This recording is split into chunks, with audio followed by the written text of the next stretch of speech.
The moment I stepped through the front door, I knew something was wrong. Not because the apartment looked different. Not because anything seemed broken or out of place.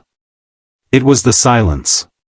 The kind of silence that feels heavy, as if the walls themselves are holding their breath. My suitcase rolled behind me across the hardwood floor as the afternoon sunlight poured through the living room windows. I had just returned from a week-long work trip, exhausted from delayed flights, endless meetings, and too many nights spent in hotel rooms that all looked exactly the same. Home was supposed to feel comforting. Instead, it felt unsettling. Then my roommate, Corbin, appeared from the hallway. His face was pale. His eyes looked tired. And when he walked toward me, he leaned closer and whispered something that instantly made my stomach drop. "You won't be sleeping tonight."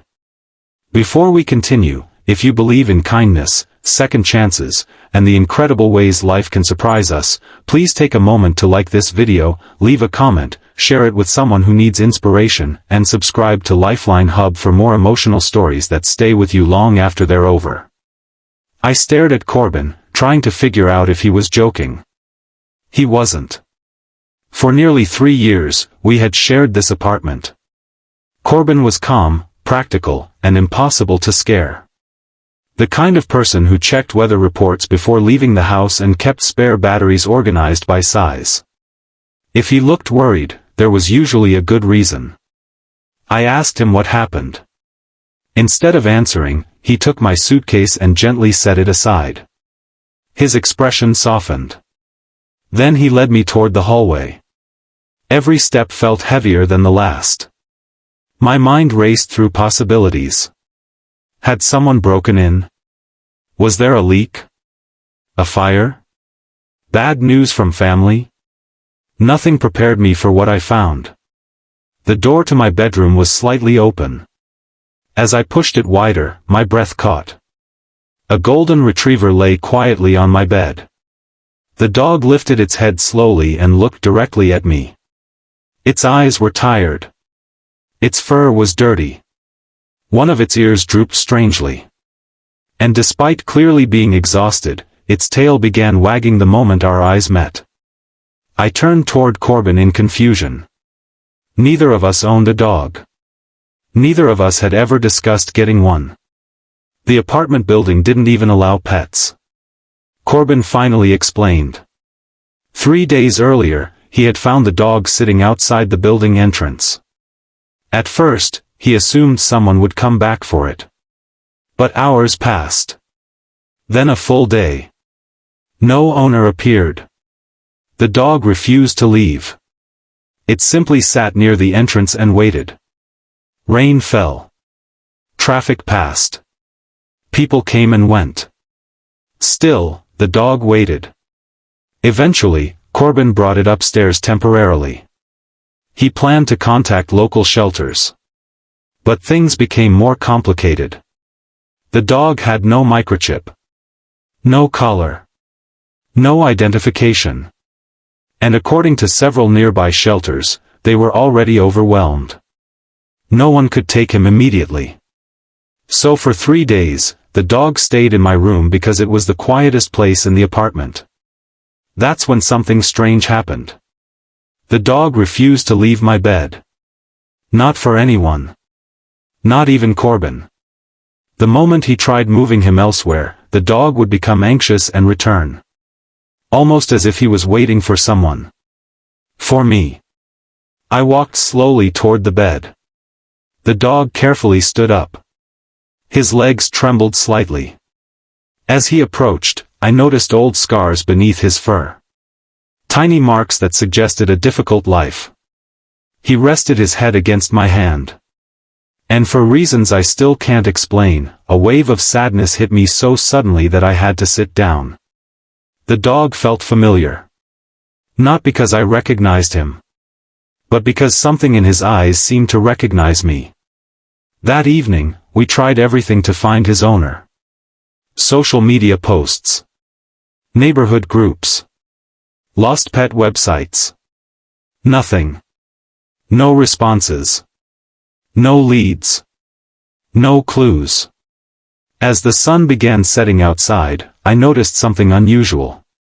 The dog kept staring out my bedroom window. Again and again. His attention never wandered. It was as if he expected someone to appear. Hours passed. Darkness arrived. The city lights flickered outside. Still, he watched. Around midnight, I finally lay down on the bed. The dog curled up beside me. His breathing was slow and uneven. For the first time all day, he seemed relaxed. Then something happened that explained Corbin's warning. The dog started crying. Not barking. Not whining. Crying. Soft, heartbreaking sounds that filled the room. Every few minutes he would lift his head toward the window and cry again. It sounded like grief. Like longing. Like heartbreak. Sleep became impossible. I spent the entire night sitting beside him. Watching. Listening.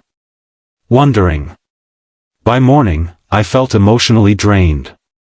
But I also felt responsible for him. I couldn't explain why. I just knew I couldn't abandon him. The next few days changed everything. I rearranged my work schedule. Corbin helped whenever he could.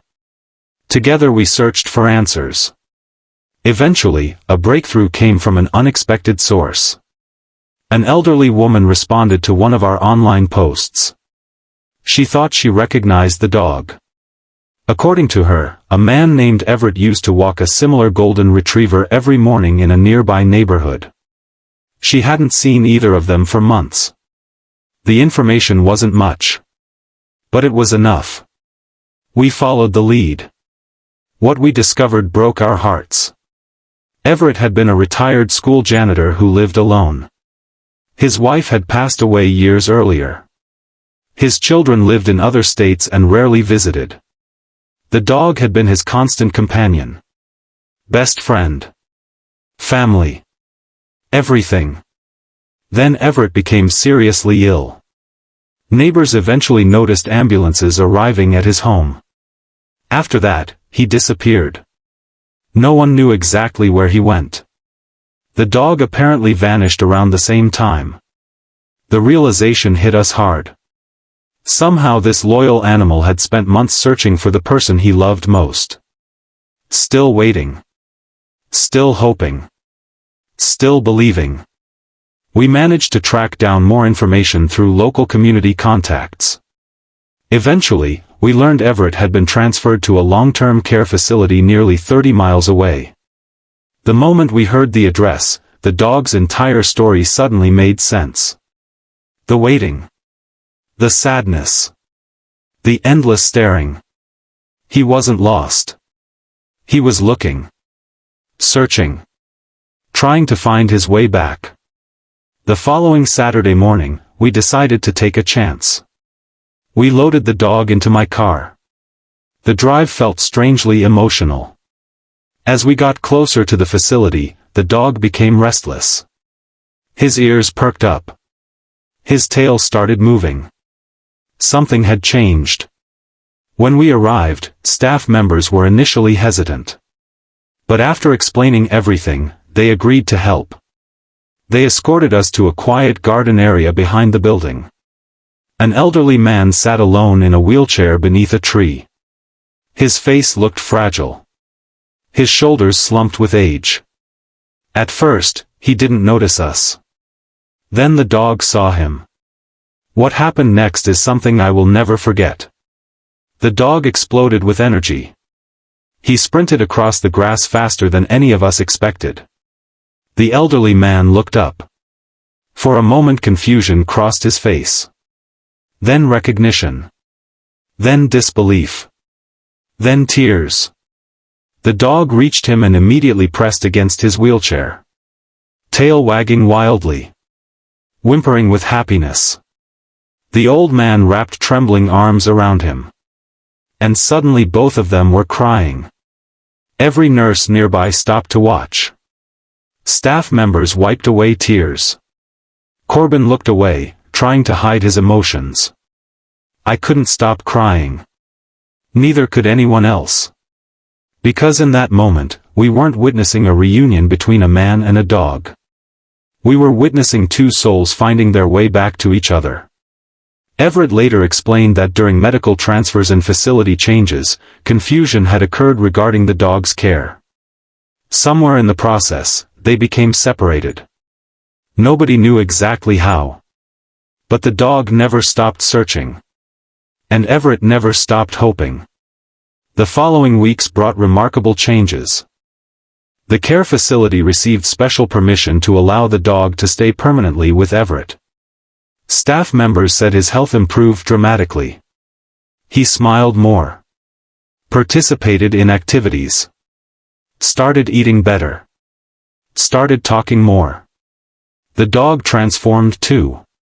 His sadness disappeared. His eyes sparkled again. His energy returned. It was as if both of them had been incomplete while apart. And now they were whole again.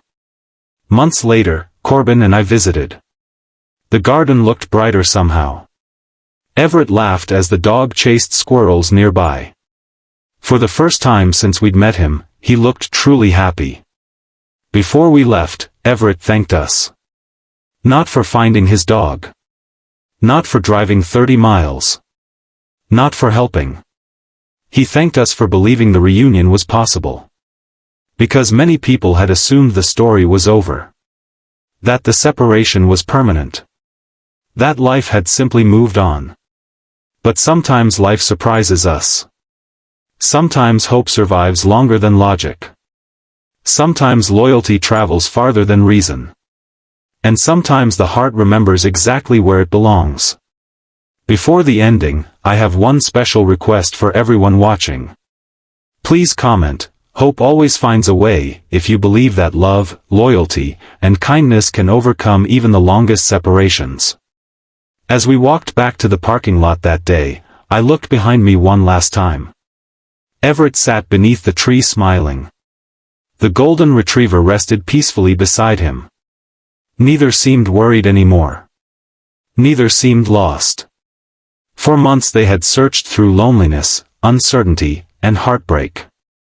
Now they simply enjoyed the sunlight together.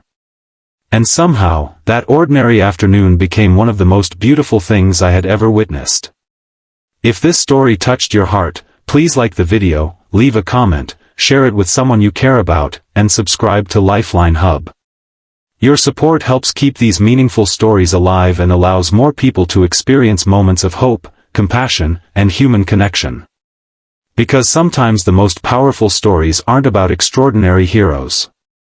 They're about ordinary souls who refuse to stop loving.